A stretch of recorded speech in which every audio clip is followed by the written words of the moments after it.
in that product in California. And those who benefit from it economically, like restaurants, some restaurants were upset, although I had some chefs support me, Martin Gann, Charles Pham from the Slanador. I had a lot of support. In fact, we did a poll, and 70% of Chinese Americans supported the ban.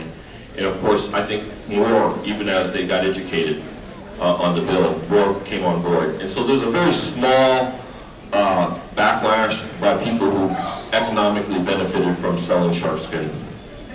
Thank you.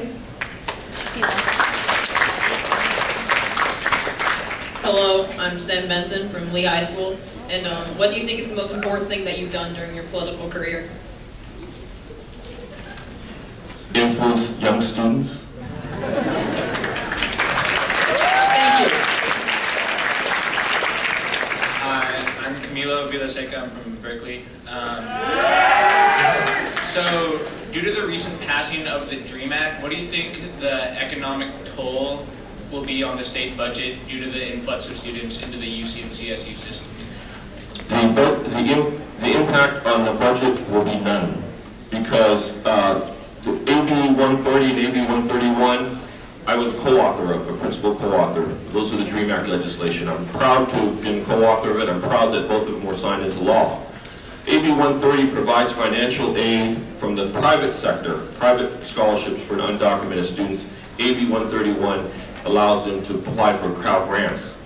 Now, it'll be $14 million that it'll cost us to provide scholarships for undocumented students.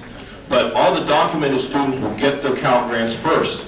And if there's any money left over, and there are usually about 20 million, 30 million left over in the pot, then the undocumented students can tap into the funds.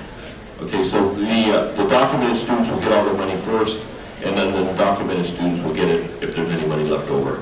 And so there will be no impact on it. Thank you.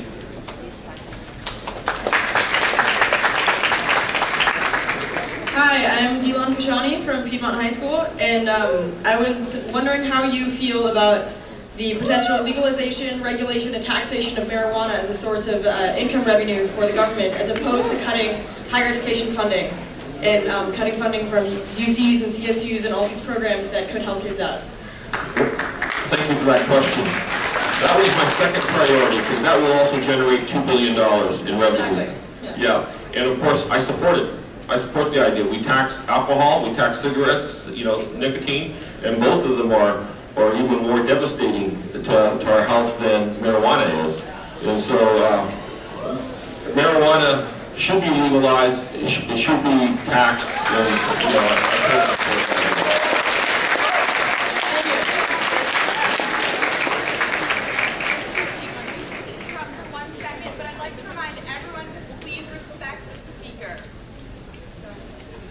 Hi, I'm William Painter from Northgate High School, and I was just wondering if there's anything being said about the OWS movement or the Occupy movement in the United States, especially with the recent events in Oakland. Well, they're trying to keep the political parties out of the Occupy Wall Street movement, but it's a very progressive movement. It starts from the left.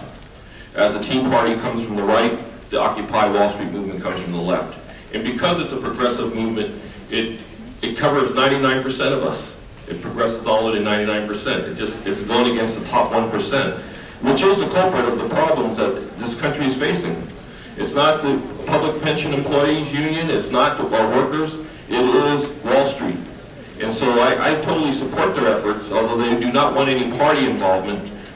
Individually, we can support the Occupy movement, and I support them. Thank you.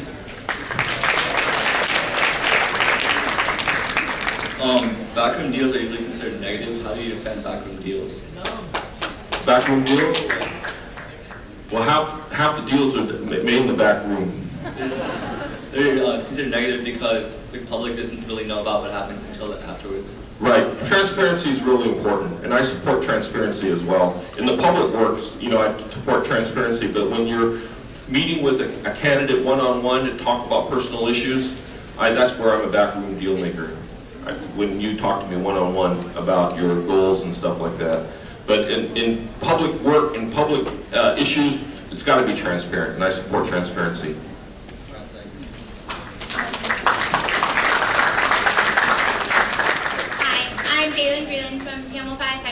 And recently, the University of California, Los Angeles Business School has told Fortune magazine that they're considering becoming a private school rather than being publicly funded. And I'm curious your opinion on this. UCLA? UCLA Business School is considering becoming a private school and no longer receiving government funding because the government has too much control over the school and the government isn't even giving them enough money.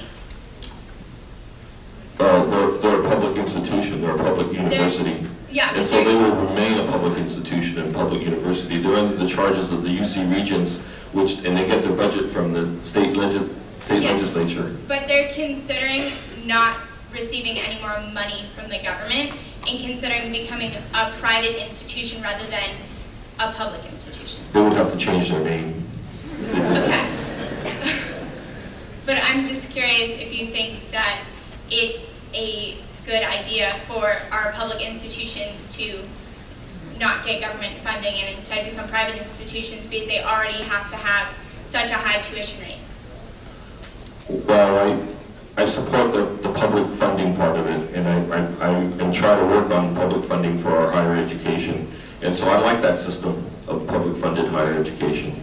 Although there are private investments in all our universities. Some are larger, some are smaller. UCLA is becoming more like a Stanford university, so they want to compete in the elite world, and UCLA, UC Berkeley, and Stanford compete for the same sources, so they get a lot of private funding, and that's good for them.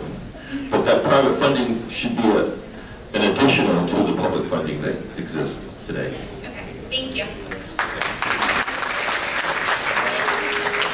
I'm Jack Renson from Piedmont High School, and I'm curious how you can say that the 1% is responsible for all our economic problems right now, when in fact the government, whether it be the Federal Reserve and the loose money that helps to lead to the housing bubble, or whether it be the government regulations on basically non-discriminating against people for housing loans, which, Fannie and Freddie and all that, how can you say that it's the 1% when in fact the government is responsible for the problem?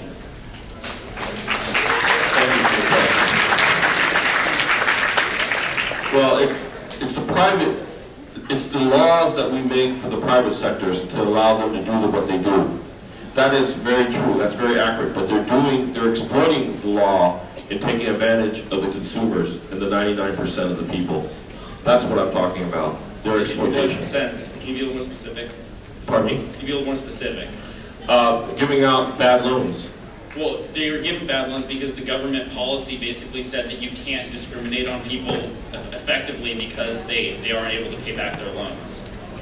That is part of it. But the main part is that they're giving out those loans. They were giving them out falsely and to people that didn't qualify.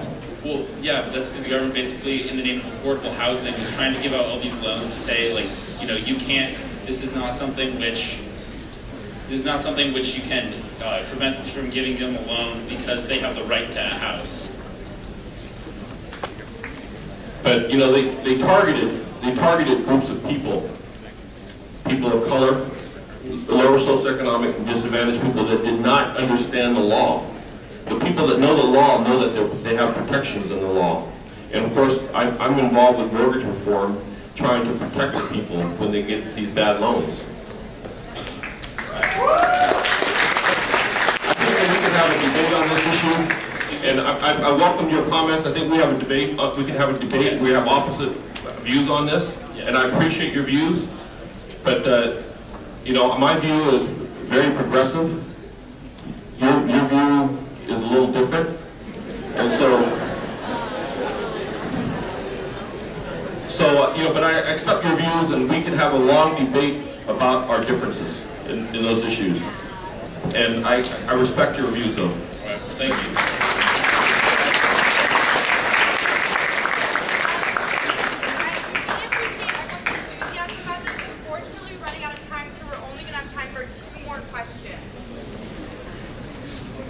Hi, my name is Chris Walton from Colfax High School. And I was wondering, in light of the 9% increase on tuition costs for college, we have K through 12. as a right for our education. I was wondering if you, I was curious about if you think that higher education in college should be a right or a privilege for U.S. citizens. It should be a right, just like health. Just like health insurance. Our health is a right as well, and so we should all have a right to health insurance, and that's why I support the single payer system. I'm Will Shearer from York School, and you mentioned previously that you support the Occupy Wall Street movement, but I'm curious, are you aware that as a California Assemblyman, you make approximately $40,000 more a year than the average Wall Street broker?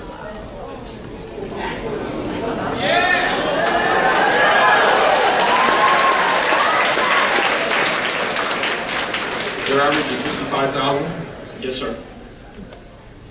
Well, it's not the Wall Street brokers that are, it's the Wall Street institution that is at fault. It's a culprit. It's not the Wall Street brokers. They're part of the 99%. The workers are part of the 99%. It's the institution of Wall Street that is the culprit. But if the people that make up the institution aren't the problem, then where does the blame lie?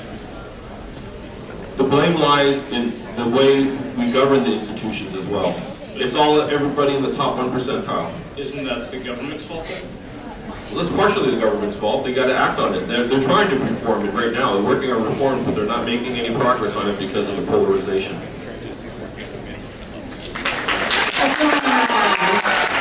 For those students who are living in the area, how can they get involved in politics and with your office?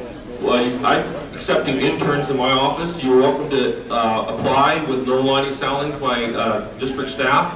And I look for interns, and most of us look for good quality interns, which you guys all are. And so you can apply for your local assembly member or local senator's office. If you're not in this area, I'll strongly encourage you to get involved with the legislative process and understand how bills become law. And of course, No Lonnie Sallings have her business card in the back. You can get her card and you can apply in my office if you wish. I want to thank you all for having me. It's really great.